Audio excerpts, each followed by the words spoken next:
Había soñado con tener mi propia casa desde que tenía 19 años. Mientras mis amigas gastaban sus fines de semana en fiestas por el barrio de Malasaña en Madrid, yo hacía turnos dobles en la cafetería del centro comercial.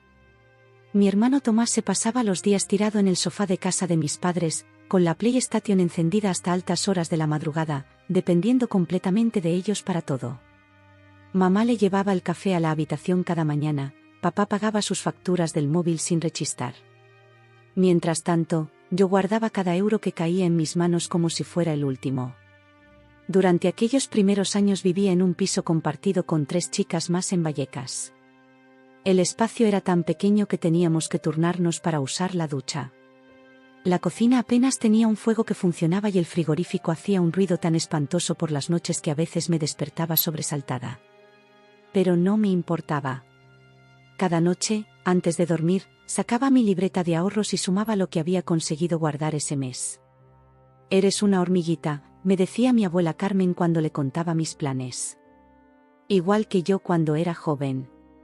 Ella había emigrado de un pueblo de Extremadura a Madrid con solo 18 años, y sabía lo que era trabajar duro por un sueño. Quizás por eso, cuando nadie más creía en mi proyecto, ella me regaló sus pendientes de oro para que los vendiera y pusiera ese dinero en mi fondo para la casa. Los años pasaban y yo seguía con mi rutina. Los lunes limpiaba casas en La Moraleja, los martes a jueves estaba en la cafetería, y los viernes hacía de niñera para una familia del barrio de Salamanca. Los fines de semana me levantaba al amanecer para ayudar en el mercadillo. No recuerdo cuántos cumpleaños me perdí, cuántas cenas con amigos cancelé, o cuántas veces dije «la próxima vez» a propuestas de viajes. Para mí solo existía un objetivo, mi casa. Mientras mis amigas se casaban, se separaban, cambiaban de trabajo, o se iban a vivir a otras ciudades, yo mantenía mi rumbo. Comía fideos instantáneos casi todos los días. Compraba ropa solo en rebajas o en tiendas de segunda mano. No tenía coche, ni vacaciones, ni caprichos. Cuando los demás me preguntaban cómo podía vivir así, yo solo sonreía. No entendían que cada sacrificio me acercaba un poco más a mi sueño. Pasaron 10 años. Luego 12. Después, 14. Mi familia empezó a pensar que estaba obsesionada. Mi madre me presentaba a hijos de sus amigas, diciéndome que ya era hora de que pensara en formar una familia. Mi padre me sugería que invirtiera en un negocio en lugar de enterrar mi dinero en una casa. Tomás, por supuesto, se reía de mí cada vez que me veía. La tonta que nunca saldrá de pobre, me llamaba cuando venía los domingos a comer el cocido de mamá. Y entonces, cumplí 34 años y firmé los papeles. La casa no era una mansión, pero estaba en un barrio tranquilo de las afueras de Madrid, en Rivas-Vaciamadrid.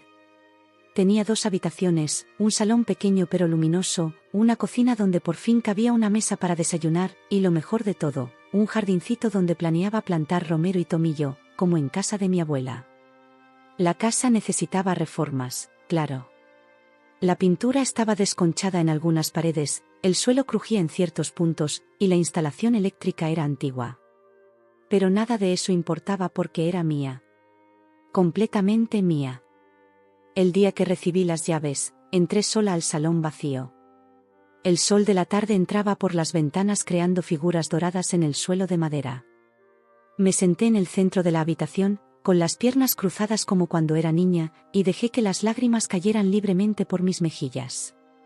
15 años de esfuerzo constante, de dudas, de noches sin dormir pensando si lo lograría algún día. 15 años de personas diciéndome que estaba perdiendo mi juventud persiguiendo algo que podría no conseguir nunca.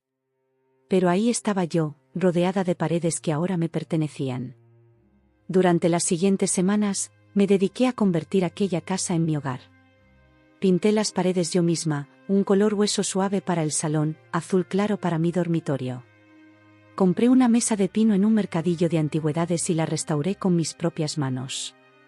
Cada objeto que entraba en mi casa tenía un significado, una historia. No había nada superfluo, nada que no hubiera elegido cuidadosamente. Las primeras noches apenas podía dormir de la emoción. Me despertaba sobresaltada, pensando que todo había sido un sueño. Caminaba descalza por los pasillos, tocando las paredes, asegurándome de que era real. A veces me sentaba en el jardín antes de irme a trabajar, con un café entre las manos, escuchando el silencio y sintiendo una paz que nunca antes había experimentado. Mi familia vino a visitarme un domingo. Mi madre trajo una tortilla de patatas y mi padre una botella de vino. Tomás apareció con su novia embarazada, Lucía, a la que apenas conocíamos.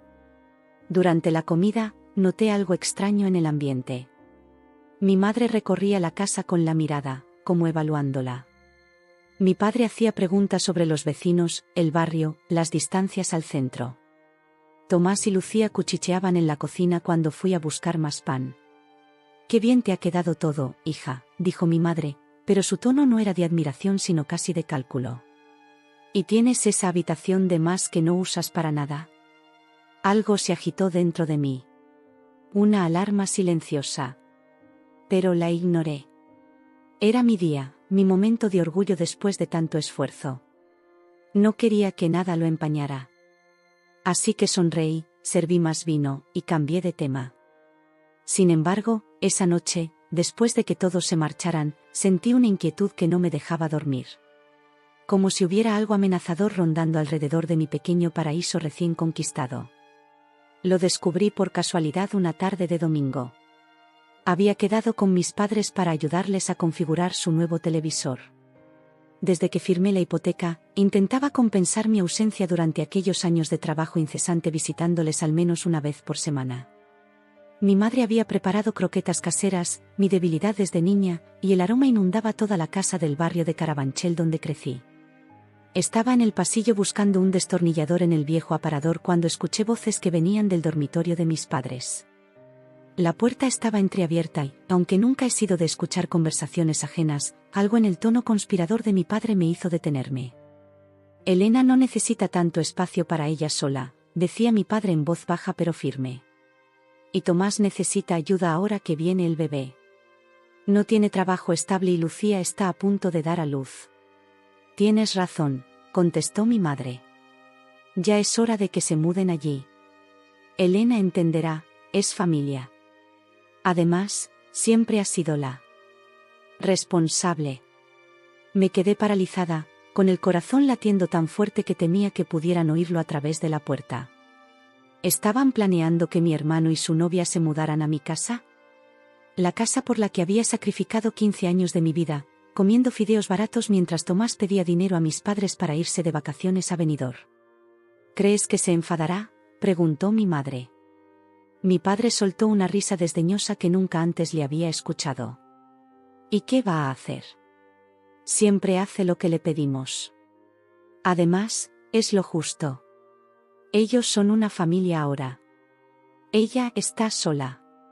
Sentí como si me hubieran dado una bofetada.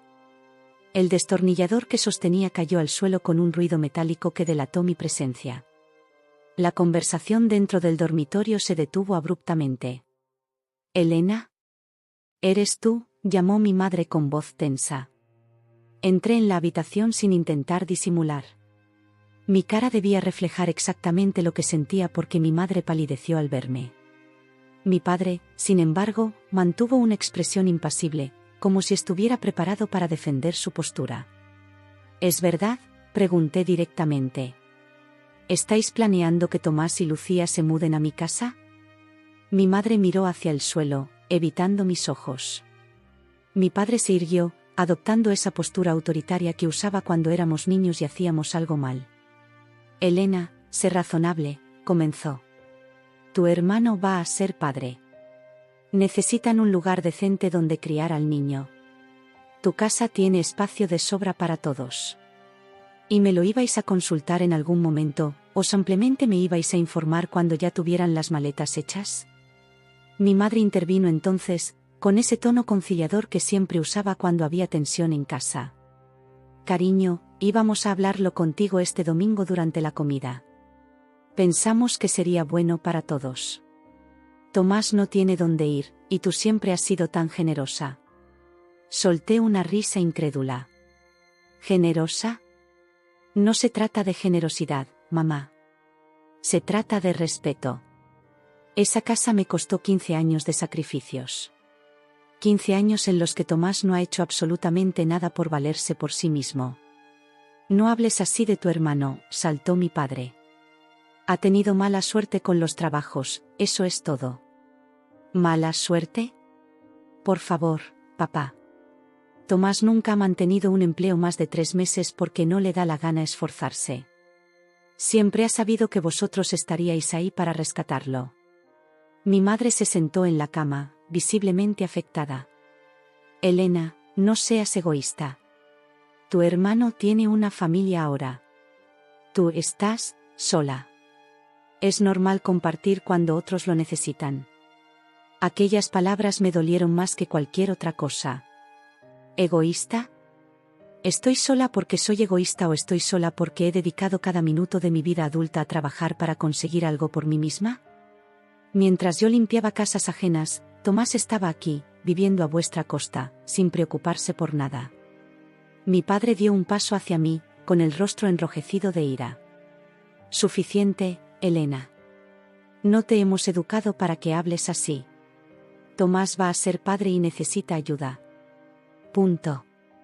Es tu deber como hermana. ¿Mi deber? ¿Y cuál ha sido su deber como hermano todos estos años? ¿Cuándo me ha ayudado él a mí? En ese momento, como si lo hubiéramos invocado, Tomás apareció en la puerta del dormitorio. Llevaba el mismo chándal desgastado que usaba desde hacía años y tenía esa expresión entre desafiante y victimista que tan bien conocía. ¿Qué pasa? ¿Ya le habéis contado a la tacaña que necesitamos su ayuda? Me giré hacia él, sintiendo cómo la rabia crecía dentro de mí. ¿Tacaña? ¿Me llamas tacaña por no querer regalaros la casa que me ha costado media vida conseguir? Tomás se encogió de hombros con despreocupación. Venga ya, Elena. Siempre has sido la preferida, la que todo lo hace bien. ¿No puedes por una vez pensar en los demás? Lucía está embarazada de 8 meses. ¿Dónde vamos a vivir? Quizás deberías haberte planteado eso antes de dejar embarazada a una chica cuando no tienes ni trabajo ni casa, respondí, sabiendo que sonaba dura pero incapaz de contenerme. Elena, gritó mi madre. No te permito que hables así. Lucía y el bebé son familia. Una familia que Tomás ha creado sin tener cómo mantenerla, contesté. Y ahora esperáis que yo les regale mi casa. ¿Os dais cuenta de lo injusto que es? Mi padre dio un paso más hacia mí, y por un momento pensé que iba a abofetearme, algo que jamás había hecho. En lugar de eso, me señaló con el dedo, temblando de rabia. Siempre fuiste una niña difícil, Elena. Siempre queriendo hacer las cosas a tu manera. Pero esto es demasiado. Es tu hermano. Es sangre de tu sangre. Y eso le da derecho a quedarse con lo que es mío, ¿no? ¿Por qué no le regaláis vosotros esta casa y os mudáis vosotros a un piso pequeño? También sois su familia. Mi madre empezó a llorar, como siempre hacía cuando las discusiones se volvían intensas. Era su manera de hacer que me sintiera culpable, y durante años había funcionado. Pero esta vez no. No llores, mamá, dije con calma. No voy a ceder mi casa a Tomás. Ni ahora ni nunca. Ha tenido las mismas oportunidades que yo y ha elegido no aprovecharlas. Tomás soltó una carcajada amarga. ¿Las mismas oportunidades? Tú siempre fuiste la lista, la responsable. Yo nunca tuve oportunidad.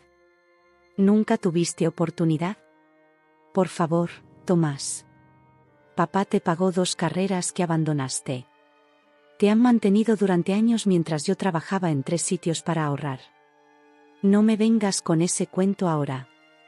Mi madre se levantó entonces, secándose las lágrimas con el dorso de la mano. Cuando habló, su voz sonaba dura, irreconocible. Eres una bruja egoísta, Elena. Una desagradecida. Después de todo lo que hemos hecho por ti. Sus palabras me golpearon como un puñetazo en el estómago. Nunca, en 34 años, mi madre me había hablado así. Vi en sus ojos algo que nunca antes había visto, desprecio. Y comprendí que para ella, mis sacrificios, mi esfuerzo, no significaban nada. Solo era la hija que debía seguir sacrificándose, ahora por un hermano que nunca había movido un dedo por mí. ¿Qué habéis hecho exactamente por mí, Pregunté con una calma que no sentía. ¿Apoyarme cuando decidí comprar mi casa? No. Me dijisteis que era una locura. ¿Ayudarme económicamente? Tampoco. Cada euro que tengo lo he ganado yo. Lo único que habéis hecho ha sido criticar mis decisiones mientras aplaudíais cada fracaso de Tomás. Mi padre me miró como si no me reconociera. ¿Cómo te atreves a hablarnos así? Somos tus padres. Y yo soy una adulta con derecho a decidir sobre lo que es mío, respondí. No voy a dar mi casa a Tomás. Y esta conversación ha terminado. Mientras recogía mi bolso y me dirigía hacia la puerta, sentí que algo dentro de mí se rompía para siempre. La imagen que tenía de mi familia, ese pilar que creía inquebrantable, se desmoronaba ante mis ojos. Conduje de vuelta a casa aquella noche con las manos temblorosas sobre el volante. Las luces de Madrid pasaban como borrones a mi alrededor mientras intentaba procesar lo que acababa de suceder. La radio sonaba bajito, una canción de Amaral que hablaba sobre volar lejos, y nunca me había sentido tan identificada con una letra. Al llegar a mi casa, me quedé sentada en el coche durante varios minutos, respirando profundamente para calmarme. Cuando por fin entré, el silencio me recibió como un abrazo. Recorrí cada habitación encendiendo luces, tocando los muebles, recordándome a mí misma que este espacio era mío, que lo había conseguido con mi esfuerzo, y que tenía todo el derecho del mundo a defenderlo. Esa noche apenas dormí. Daba vueltas en la cama repasando una y otra vez la conversación con mis padres, buscando alguna señal que hubiera pasado por alto, algún indicio que me explicara cómo habíamos llegado a este punto. ¿En qué momento mi familia había dejado de verme como una persona con sueños propios para convertirme en un recurso a su disposición? A la mañana siguiente, con los ojos enrojecidos por la falta de sueño pero con una claridad mental que no había sentido en mucho tiempo, tomé una decisión. Llamé a mi trabajo para pedir el día libre y luego busqué en internet el número de un cerrajero. Antes de mediodía, todas las cerraduras de mi casa habían sido cambiadas. Mi teléfono no dejaba de sonar. Llamadas de mi madre, de mi padre, incluso de Tomás. No contesté a ninguna. En su lugar, redacté un mensaje claro y conciso que envié a los tres. Quiero que entendáis que lo que estáis planeando no va a suceder. Esta casa es mía y nadie va a vivir en ella sin mi consentimiento. He cambiado las cerraduras como precaución. Si intentáis forzar vuestra entrada de cualquier manera, tomaré medidas legales. Os pido respeto por mi espacio y mis decisiones. Si no podéis dármelo, entonces no podemos seguir teniendo una relación. Después de enviar el mensaje, apagué el teléfono y me serví una copa de vino. Por primera vez en mi vida adulta, me sentía completamente sola. Pero también, paradójicamente, me sentía libre. Al día siguiente, encendí el teléfono para encontrarme con una avalancha de mensajes. Mi madre alternaba entre súplicas emocionales y amenazas veladas sobre lo que significa ser una buena hija. Mi padre era más directo, acusándome de traicionar a la familia y romper el corazón de mi madre. Tomás, fiel a su estilo, me llamaba de todo menos bonita. Pero entre todos aquellos mensajes, hubo uno que me sorprendió. Era de Lucía, la novia de Tomás, con quien apenas había cruzado más de 10 frases en el tiempo que llevaban juntos. Elena, siento mucho lo que está pasando. Quiero que sepas que yo no estoy de acuerdo con la idea de mudarnos a tu casa. Entiendo todo lo que has trabajado para conseguirla. Tomás no me contó nada hasta ayer. Estoy muy avergonzada. Aquel mensaje me dejó pensativa. Quizás había juzgado mal a Lucía, agrupándola con Tomás y sus actitudes. Le respondí agradeciéndole su comprensión y deseándole suerte con el bebé, pero dejando claro que mi postura no iba a cambiar. El fin de semana siguiente, decidí visitar a Carmen, mi abuela paterna, la única persona de mi familia con quien siempre me había sentido comprendida. Vivía en una residencia en las afueras de Madrid, y aunque mis padres iban a verla religiosamente cada domingo, yo hacía tiempo que no pasaba a visitarla. La encontré sentada en el jardín de la residencia, con una manta sobre las piernas a pesar del calor de junio. A sus 87 años, mi abuela seguía siendo una mujer hermosa, con esos ojos verde oscuro que según decían, yo había heredado. Abuela, la saludé besando su mejilla arrugada. Mira quién ha venido a ver a esta vieja, sonrió ella. Siéntate aquí, niña, y cuéntame qué te trae con esa cara de preocupación. No pude evitar sonreír. Mi abuela siempre había tenido un don para leer a las personas. Le conté todo lo sucedido con mis padres y Tomás, sin omitir detalles, incluso las palabras duras que nos habíamos dicho. Ella escuchó en silencio, asintiendo ocasionalmente, sus ojos fijos en los míos. ¿Sabes una cosa, Elena?, dijo cuando terminé mi relato. Tu abuelo Julián, que en paz descanse, era el menor de 7 hermanos. Cuando sus padres murieron, sus hermanos mayores vendieron la casa familiar y se repartieron el dinero sin consultarle. Él siempre decía que ese día aprendió que la familia no es lo que te dan, sino lo que tú eliges dar. Tomó mi mano entre las suyas, ásperas por décadas de trabajo duro. Has trabajado como una mula para conseguir tu casa, igual que trabajamos tu abuelo y yo para conseguir la nuestra cuando vinimos de Extremadura. Nadie tiene derecho a quitártela, ni siquiera tu familia. Especialmente tu familia. Sus palabras me reconfortaron más de lo que ella probablemente imaginaba. Saber que al menos una persona entendía mis sentimientos me hacía sentir menos sola. ¿Y qué hago ahora, abuela? No quiero perderlos, pero no puedo permitir que me traten así. Mi abuela suspiró profundamente. A veces, mi niña, el amor significa poner límites. Tu padre siempre ha sido un hombre bondadoso, pero débil con Tomás. Y tu madre, bueno, ella cree que sacrificarse es la única forma de demostrar amor. Les va a doler que te plantes, pero quizás sea lo que necesitan para despertar. Antes de irme, mi abuela me dio un sobre amarillento. Toma, esto es para ti. Son las escrituras de mi casa en Navalmoral. Ya no volveré allí, y quiero que sea tuya. No es gran cosa, pero tiene un huerto bonito y el aire de la sierra es bueno para el alma. Intenté protestar, pero ella me detuvo. No es un regalo, Elena. Es una herencia anticipada. Te la has ganado por ser la única que ha sabido valerse por sí misma, como hice yo a tu edad. Volví a casa con el corazón un poco más ligero. La visita a mi abuela me había dado la fuerza que necesitaba para lo que estaba por venir. El lunes por la mañana llamé a un abogado. Rodrigo Méndez era un hombre de mediana edad con aspecto cansado pero ojos amables. Le expliqué mi situación sin dramatismos, como un mero asunto legal que necesitaba resolver. Quiero un documento oficial que deje claro que nadie puede ocupar mi vivienda sin mi consentimiento expreso, le dije. Y quiero que incluya las consecuencias legales si alguien intenta hacerlo. Rodrigo me miró por encima de sus gafas. Puedo preparar un requerimiento formal, pero debo advertirte que enfrentar legalmente a tu familia puede tener consecuencias emocionales complicadas. Las consecuencias emocionales ya están ahí, respondí. Solo quiero protegerme legalmente. Esa misma semana, pasé por las casas de mis vecinos más cercanos. Les expliqué que estaba teniendo problemas familiares y les pedí que no permitieran a nadie entrar en mi propiedad a menos que yo estuviera presente. La mayoría fueron comprensivos, especialmente Pilar, la señora del 5, que me contó una historia similar con su hermana años atrás. Mi teléfono seguía sonando a todas horas. Mis padres habían pasado de los mensajes furiosos a intentar manipularme emocionalmente. Tu padre no duerme pensando en lo que has dicho, escribía mi madre.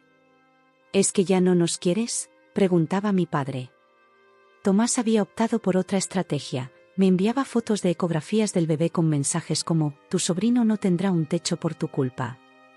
Cada mensaje era como un pequeño cuchillo que se clavaba en mi pecho. Una parte de mí quería ceder, disculparme, volver a ser la Elena complaciente que siempre había sido. Pero otra parte, una parte que crecía cada día más fuerte, me recordaba que si cedía ahora, cedería siempre. Una semana después de nuestra discusión, mi madre apareció en la puerta de mi casa. Estaba más delgada y parecía haber envejecido 10 años en 7 días. Me abrazó en cuanto abrí la puerta, llorando en mi hombro como cuando era niña y se preocupaba por mis fiebres. Mi niña, vamos a arreglarlo, dijo entre lágrimas. No quiero perderte. La invité a pasar y le ofrecí un café. Hablamos durante horas. Me contó que Tomás había encontrado un trabajo como repartidor y que estaban buscando un piso para alquilar. Que mi padre estaba arrepentido pero era demasiado orgulloso para admitirlo. Que me echaban de menos en las comidas de los domingos. No mencioné el requerimiento legal que ya había enviado a sus nombres. Ni las cerraduras cambiadas. Ni la instalación de cámaras de seguridad que había hecho el día anterior. En cambio, le hablé de límites y respeto. De cómo me había sentido al descubrir sus planes. De lo doloroso que había sido escuchar que me consideraban egoísta por querer conservar lo que tanto me había costado conseguir. Cuando se fue, me prometió que hablaría con mi padre y con Tomás.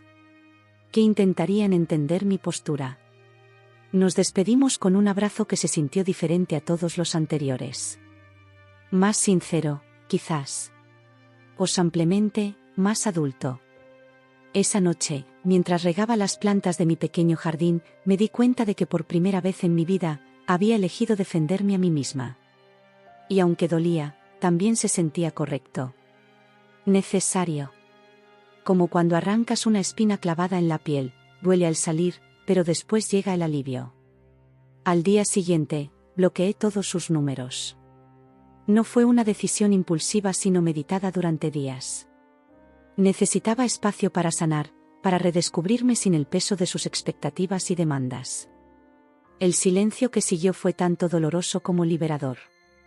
2 semanas después de bloquear los números de mi familia, la rutina empezaba a asentarse en mi vida. Había vuelto al trabajo con normalidad, aunque mis compañeros notaban que algo había cambiado en mí. «Estás diferente, Elena», me dijo Marta, mi compañera de la oficina de seguros donde trabajaba por las mañanas. No supe explicarle exactamente qué era, pero ella tenía razón. Algo fundamental había cambiado dentro de mí. Las noches eran lo más difícil. A veces me despertaba con la sensación de asfixia, preguntándome si había hecho lo correcto al cortar lazos con mi familia. Otras veces soñaba que Tomás y mis padres entraban en mi casa mientras dormía y cambiaban las cerraduras, dejándome fuera. En esos momentos de duda, me levantaba y recorría mi pequeño hogar, tocando las paredes, recordándome por qué había luchado tanto. Aquel martes de julio, estaba en una reunión importante con clientes cuando mi teléfono vibró. Era una notificación de la aplicación de seguridad que había instalado recientemente, movimiento detectado en entrada principal. Sentí que la sangre se me helaba en las venas. Disculpándome con los clientes por una emergencia familiar, salí de la sala de reuniones y abrí la aplicación con dedos temblorosos. La cámara mostraba claramente a mis padres parados frente a mi puerta. Mi padre llevaba una caja de herramientas. A su lado, Tomás gesticulaba con energía mientras hablaba por teléfono. Y detrás de ellos, casi oculta por un árbol, estaba Lucía, con su vientre abultado, mirando al suelo como si quisiera desaparecer. Pero lo que más me impactó fue el camión de mudanzas estacionado en la acera. Un camión de mudanzas. Habían venido a instalarse en mi casa como si nada de lo que había dicho importara. Como si mis límites, mis palabras, yo misma, no existiera. Sin pensarlo 2 veces, tomé mis cosas y salí corriendo hacia el aparcamiento. Mi jefe intentó detenerme preguntándome qué pasaba, pero apenas le escuché. Conduje como una loca por las calles de Madrid, saltándome semáforos, rezando por no encontrarme con ningún control policial.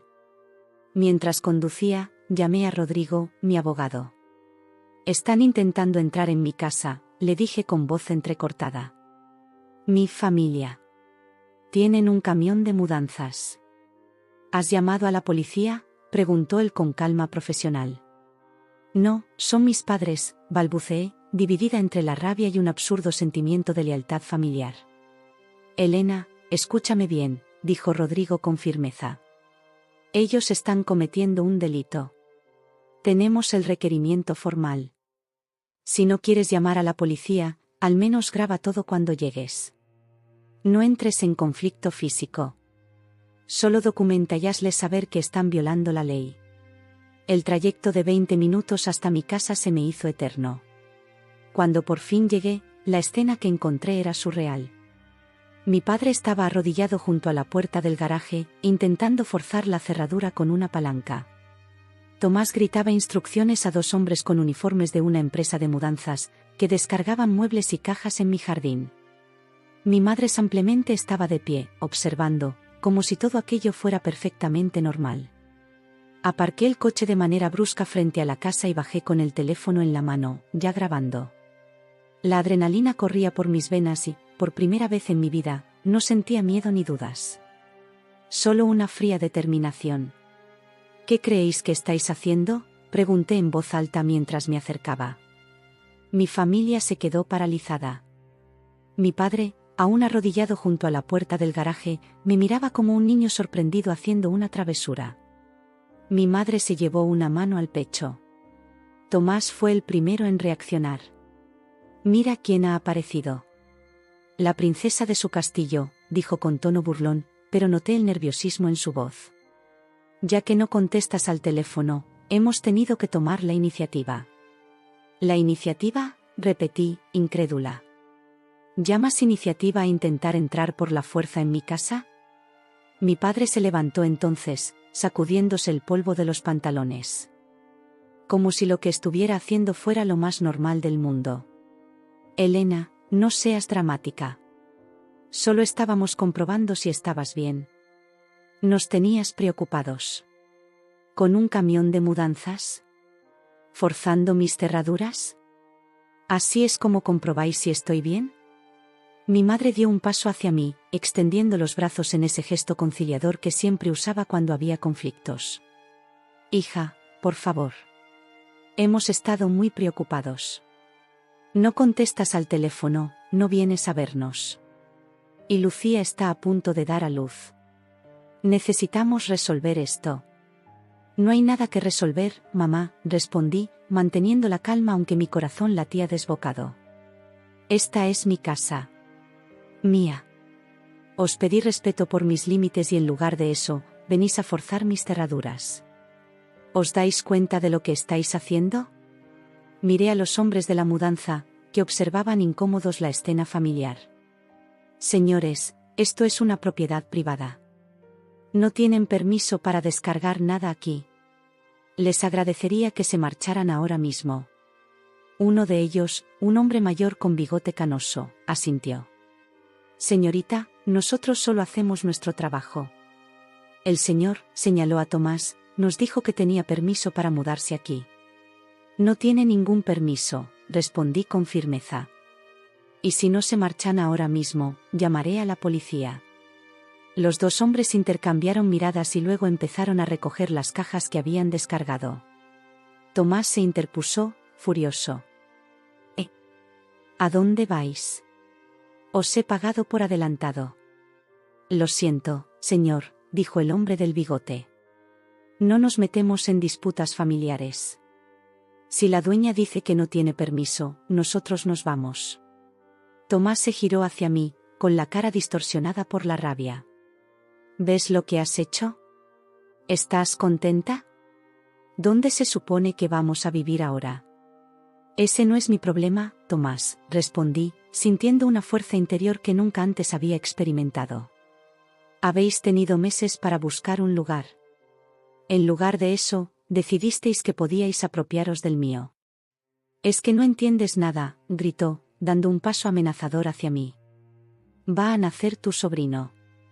¿No te importa? Me importa, dije. Pero eso no te da derecho a robarme la casa.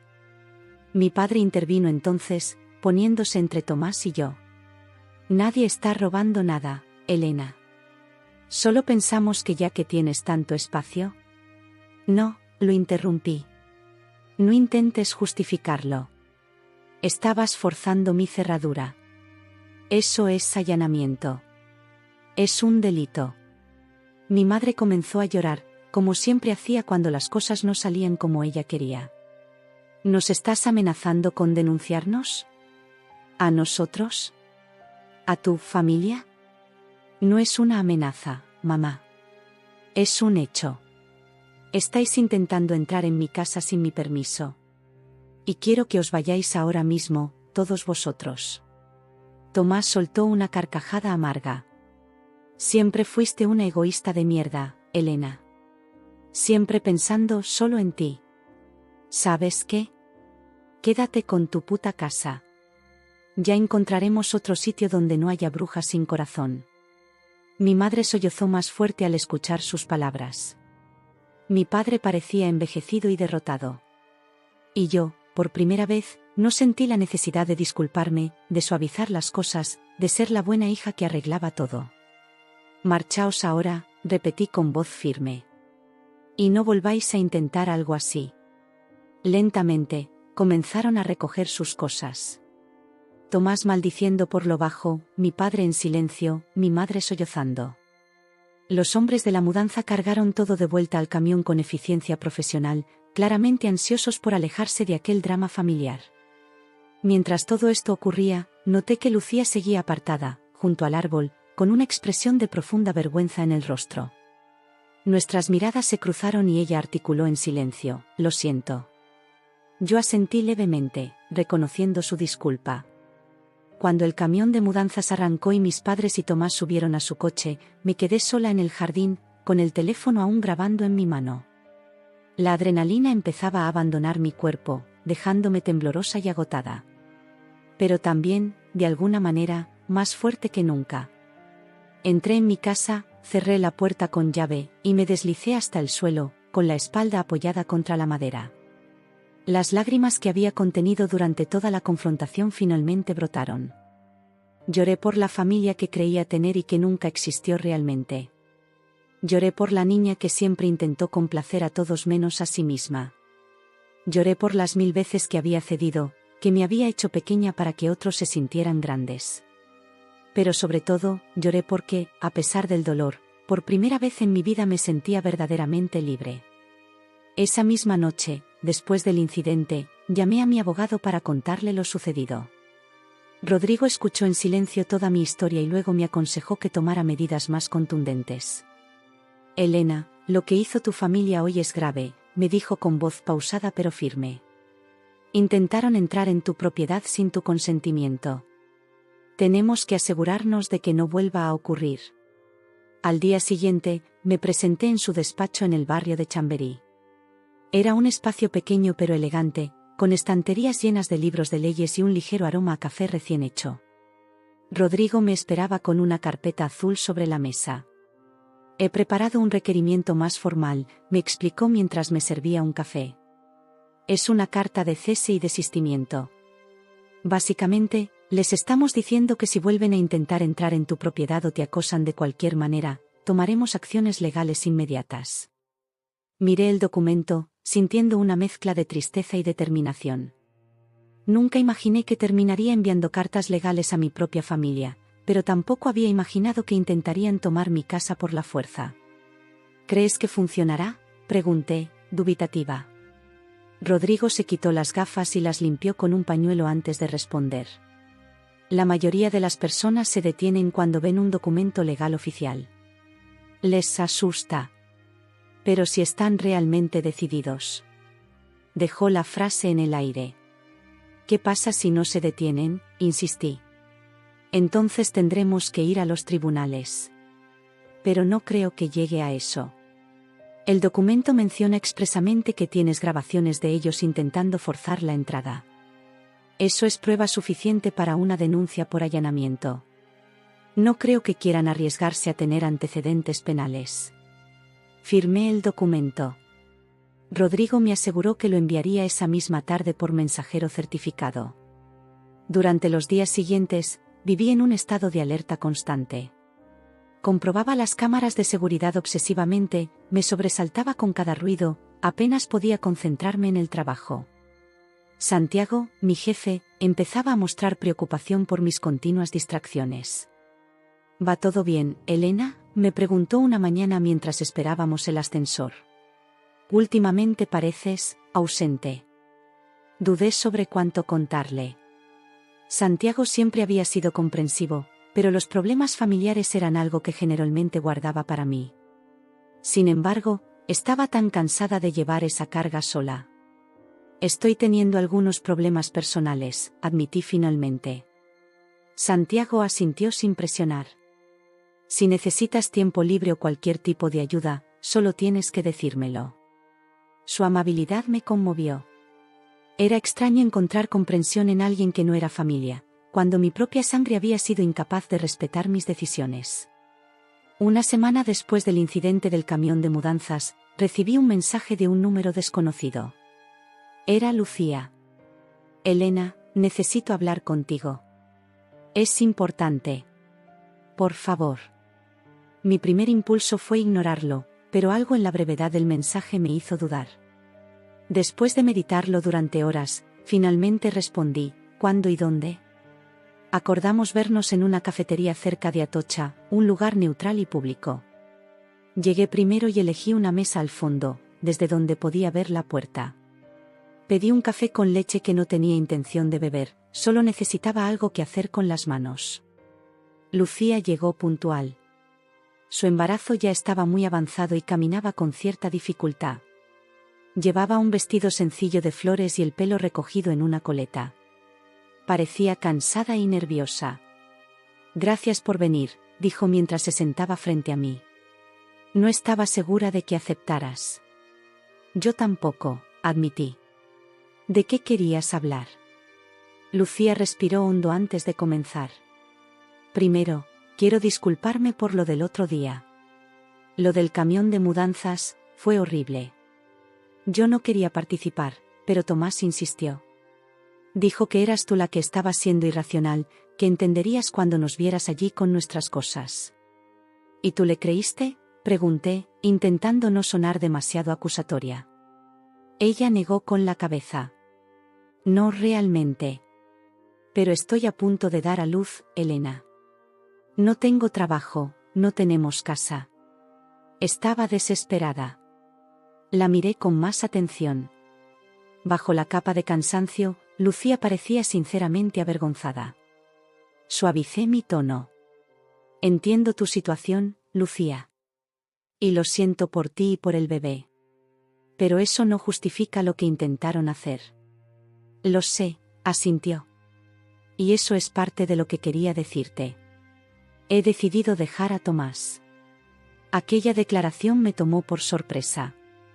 ¿Dejarle? Pero, ¿ahora? ¿Con el bebé a punto de nacer? Lucía sonrió tristemente. Precisamente por el bebé. No quiero que crezca viendo lo que yo he visto estas semanas. Tu hermano no es la persona que creí que era. Me contó entonces cómo, desde que se enteraron de mi compra de la casa, Tomás había estado obsesionado con la idea de mudarse allí. Cómo planeaba cada detalle, convencido de que era su derecho. Cómo manipuló a mis padres para que le apoyaran, haciéndoles creer que yo estaría feliz de ayudar a la familia. Al principio pensé que solo estaba preocupado por nosotros, por el bebé, continuó Lucía. Pero luego me di cuenta de que era más que eso. Era envidia. Una envidia enfermiza. Hablaba de tu casa como si le hubieras robado algo que era suyo. Sus palabras confirmaban algo que yo siempre había sospechado pero nunca había querido admitir: el resentimiento de Tomás hacia mí no era reciente. Había estado ahí, creciendo en silencio, durante años. ¿Y mis padres?, pregunté, aunque temía la respuesta. Lucía bajó la mirada. Ellos están muy influenciados por Tomás. Les ha convencido de que tú les debes algo. Que después de todo lo que han hecho por ti, negarles tu ayuda es una traición. Sentí una punzada de dolor. ¿Y qué se supone que han hecho por mí? Nunca me ayudaron con la casa. Nunca me apoyaron cuando decidí comprarla. Lo sé. Yo he visto cómo tratan a Tomás y cómo te tratan a ti. Es como si vivieran en realidades paralelas. Hizo una pausa y luego añadió: por eso he venido. Quería que supieras la verdad. Y también necesitaba tu consejo. Me sorprendió que buscara mi ayuda después de todo lo ocurrido. ¿Mi consejo? Sí. No tengo a dónde ir. Mis padres viven en Murcia y apenas tenemos relación. He ahorrado algo de dinero trabajando como camarera antes del embarazo, pero no es suficiente para alquilar un piso. Y Tomás, bueno, él nunca ahorra nada. No supe qué responder. Por un lado, sentía compasión por Lucía. Por otro, Temía que esto fuera otra manipulación, otro intento de conseguir mi casa. Como si leyera mis pensamientos, Lucía se apresuró a aclarar: no te estoy pidiendo que me acojas. Sé que después de lo que pasó, sería demasiado.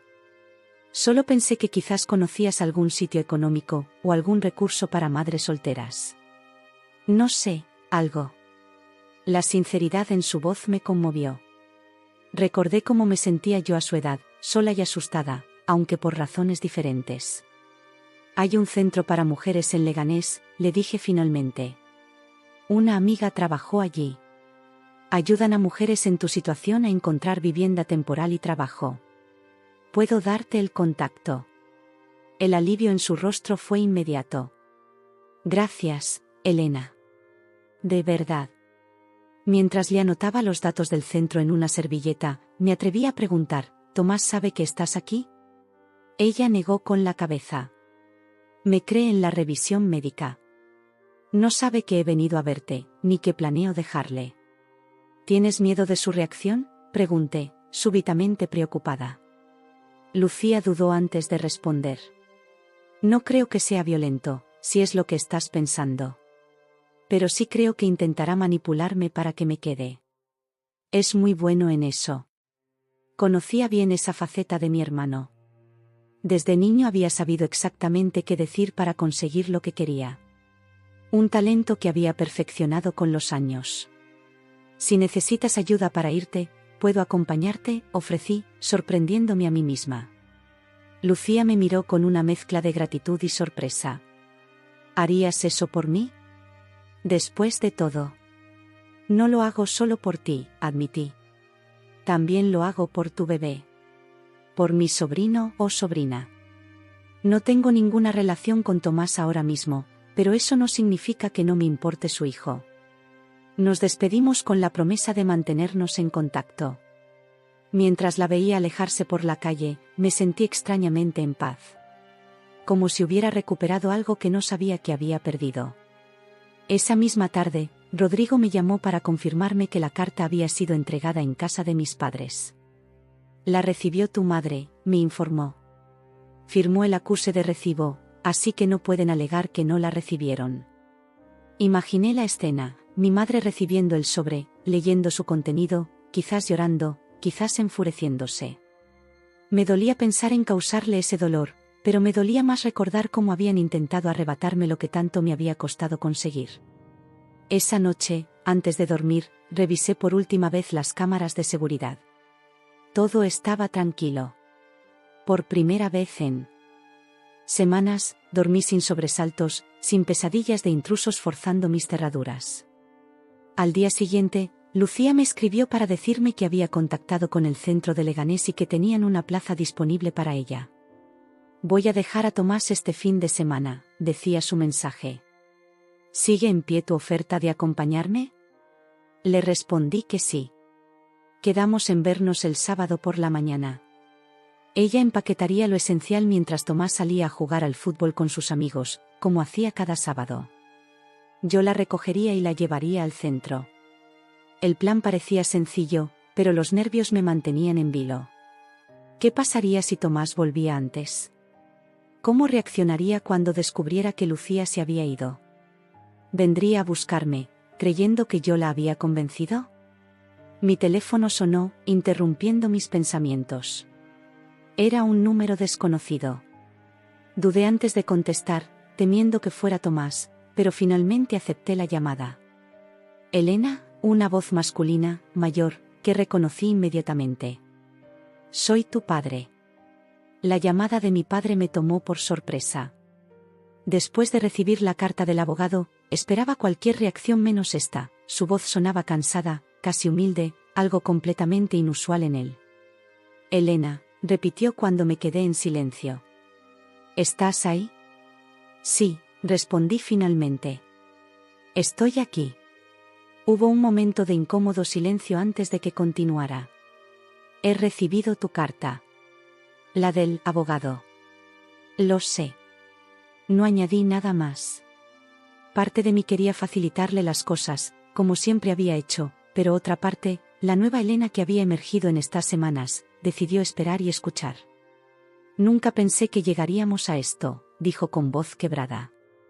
Cartas de abogados. Amenazas legales. Somos familia, Elena. Yo tampoco pensé que llegaríamos a esto, papá, respondí con calma. Nunca imaginé que intentaríais forzar la entrada a mi casa. Otro silencio. Podía imaginarle pasándose la mano por el pelo canoso, como siempre hacía cuando estaba nervioso. Cometimos un error, admitió finalmente. Yo cometí un error. Me dejé llevar por, no sé ni cómo explicarlo. Podrías empezar por explicar por qué creísteis que teníais derecho a decidir sobre mi casa, sugerí, manteniendo el tono sereno aunque mi corazón latía acelerado. Le escuché suspirar. Tu madre y yo, hemos malcriado a Tomás. Lo sé. Siempre has sido el pequeño, el que necesitaba más ayuda. Y tú siempre fuiste tan independiente, tan fuerte. Nunca pedías nada. Creo que, con el tiempo, empezamos a darte por sentada. Sus palabras me sorprendieron. No esperaba esta autocrítica. Cuando Tomás nos dijo que iba a ser padre, continuó, nos entró el pánico. No tiene trabajo estable, ni ahorros, ni un lugar donde vivir decentemente. Y entonces recordamos tu casa, con esa habitación extra. Nos pareció la solución perfecta. No nos paramos a pensar en lo que significaba para ti, en todo lo que habías trabajado para conseguirla. Mientras hablaba, sentí que algo se aflojaba dentro de mí. No era perdón, aún no, pero quizás el principio de una comprensión. Podríais habérmelo preguntado, papá. Haber hablado conmigo antes de hacer planes a mis espaldas. Lo sé, hija. Lo sé ahora. Y lo siento. Su voz sonaba sincera, vulnerable. Cuando recibimos la carta de tu abogado, tu madre se pasó toda la noche llorando. Y yo, bueno, me enfadé al principio. Pero luego empecé a pensar en todo desde tu perspectiva. En cómo debiste sentirte cuando nos oíste planear eso, cuando nos viste aparecer con el camión. Hizo una pausa. Estoy avergonzado, Elena. Profundamente avergonzado. No supe qué responder. Una parte de mí quería decirle que todo estaba bien, perdonarle inmediatamente. Pero otra parte necesitaba mantener los límites que tanto me había costado establecer. Gracias por llamar, papá. Significa mucho para mí escuchar esto. ¿Podríamos vernos?, preguntó con esperanza en la voz. Tu madre también quiere hablar contigo. Disculparse propiamente. Dudé. Necesito tiempo, papá. Todo esto ha sido intenso. Quizás en unas semanas. Lo entiendo, dijo, y me sorprendió que no insistiera. Tómate el tiempo que necesites. Estaremos aquí cuando estés lista. Después de colgar, me quedé mirando el teléfono, procesando lo ocurrido. Era la primera vez que recordaba que mi padre me pedía perdón por algo. La primera vez que admitía un error con tanta claridad. El sábado por la mañana, como habíamos acordado, recogí a Lucía. Llevaba apenas 2 maletas y una mochila. Toda su vida reducida a tan poco. Me contó que había dejado una carta para Tomás, explicándole sus razones para irse, y que se llevaría el teléfono apagado durante unos días. ¿Cómo te sientes?, le pregunté mientras conducía hacia Leganés. Asustada, admitió. Pero también, liberada, ¿sabes? Como si por fin estuviera tomando el control de mi vida. Sonreí, reconociendo exactamente esa sensación. Te entiendo perfectamente. El centro para mujeres era un edificio sencillo pero acogedor. Una trabajadora social llamada Marta nos recibió con amabilidad y nos mostró la habitación donde Lucía se quedaría. Era pequeña pero luminosa, con una cama individual, un armario y una mesita junto a la ventana. No es mucho, dijo Marta, pero es un comienzo. Aquí estarás segura mientras encontramos una solución más permanente. Ayudé a Lucía a instalarse y le prometí visitarla regularmente. Antes de irme, ella me abrazó con fuerza. Gracias, susurró. Por todo. Cuando volví a casa, me sentía extrañamente liviana.